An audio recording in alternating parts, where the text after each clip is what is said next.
So while crises themselves are not new, how they are experienced and how they are perceived in our own day is new. Now, you probably weren't involved in the World Trade Center bombing. You weren't there at Columbine High School. But I want to assure you that if you're involved in any kind of ministry, if you are working with people, if you're a Christian counselor, if you're a preacher, if you're the choir director, if you're a youth minister, if you're the children's director, you're going to deal with people in crisis constantly. I sat down and began to think about the crises that I dealt with as a minister over the years, in 30 years. And it's a pretty amazing list. All of the lists that I'm going to show you are actually things that I have dealt with myself or somebody else in ministry. The loss of a job. A man comes into your office and says, we've been downsized. We've been right-sized. We've been re-engineered, which is all just talk for, I've lost my job.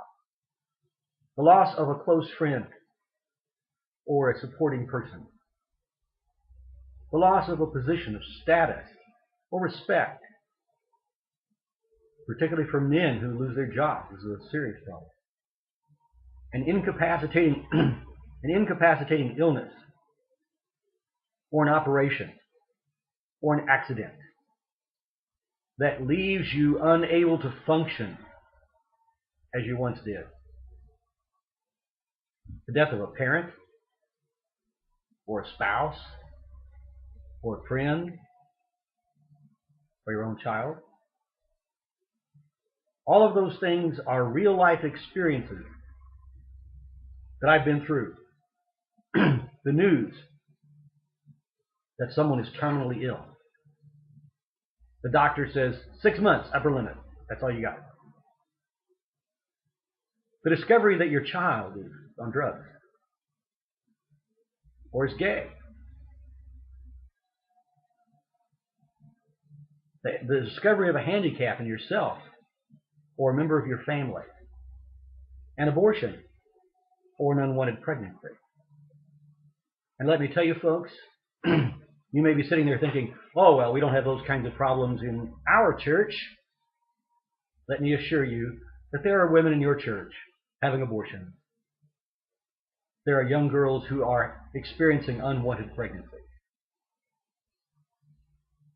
The experience of a miscarriage or premature birth. A hurricane, an earthquake or a tornado. A suicide attempt. A separation or divorce. Or a remarriage. A child custody battle in which both mom and dad want permanent custody and complete custody over the children, and they become this tool that is used by the parents to get at each other.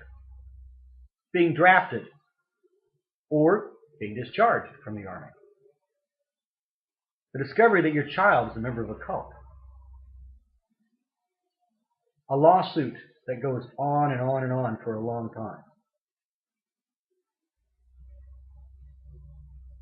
Living with a spouse who is experiencing a midlife crisis. Living with a chronically depressed person. The discovery that you or your spouse or a parent has Alzheimer's disease or Huntington's disease and is never going to be the same. Experiencing a heart attack and a bypass operation with ensuing loss of memory for your newlywed spouse. Folks, I have dealt with folks in every one of those situations. Talked to people, prayed with people, sat with people who have been through every one of those things. Those are not theoretical. That's not a list out of a book. That's my life. These things are real. The list never ends. None of the situations I mentioned are fictitious. They're all real. Let me tell you a couple of stories from my own experience. Obviously, I've changed the names Keep these anonymous, but these are real stories. I had been the minister of Scioto Christian Church for about a year. I was 24 years old. I was attending seminary in Lincoln, Illinois, part-time. And while I was in school, and the announcement was made that one of our professor's nephews had committed suicide. Well, that professor's nephew that family was a member of my church. They hadn't been to church in years. They hadn't been to church in so long, no one could remember the last time they had been to church, but they were part of the church nonetheless. I called my professor, and he confirmed that it was his nephew, whom I'll call John. John was 17 years old, a few weeks away from high school graduation. He already had reserved his prom tux. He had ordered his cap and gown for graduation. He had his class ring. He had a date for the prom. And no one knows to this day, as far as I know, why. But while he was working at his father's shop, took a plastic bag, put it over his head, took a butane torch, turned it on, and inhaled the gas, and killed himself. 17 years old. And as a 23 or 24-year-old preacher, I was called upon to help that family deal with that crisis. In that same community of less than 100 people, there was a man living whom I'll call Joe. Joe was a 45-year-old coal miner. He was an avid hunter. He loved his gun. One day, Joe's house caught on fire. Joe and his wife and grown son ran out of the house. But then Joe remembered his shotgun. And he turned around and ran back in to get them. Now, all of this transpired before I got involved in the story. Virginia and I were at home on a Sunday afternoon relaxing, planning to go to town, and I got a call from the fellow who did the paging for the fire department saying that there was a fire and could I please meet the fire department and show them where the house was. Before I could get my shoes on and get down there, I got a second call saying, "Leroy, you better go right now. It's really bad. Joe is trapped in the house." By the time I arrived, there were firemen trying to get into the windows, trying to chop holes through the roof, putting on air tanks to go into the house, doing everything they could to try to save that man's life. His grown son, who I took to be around 25, was running around trying to kick in the back door, trying to get into the house, trying to save his father, running around the house in panic. I took him by the arm and said, "Come with me," and we walked across the street to a house where Joe's wife was waiting. I sat with Joe's wife and their son for about 10 minutes.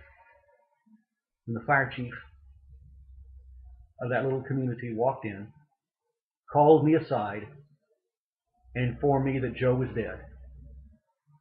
And could I please tell the family? I sat down with the widow and said, "I'm afraid your husband is gone." And from deep inside his heart and soul, Joe's son cried out, "Why did God do this?" Real life story. A third crisis. Same church, same community, same people. Good old, down-to-earth, Midwestern, Bible Belt, country folks with good family values. A man I'll call Bill, 45 years old roughly, husband, father, deacon of the church. A good guy, everyone thought. Married to a very fine lady. two really sweet daughters. I got a phone call one day telling me that Bill had met up with a 16-year-old girl in the community, and they had run away together.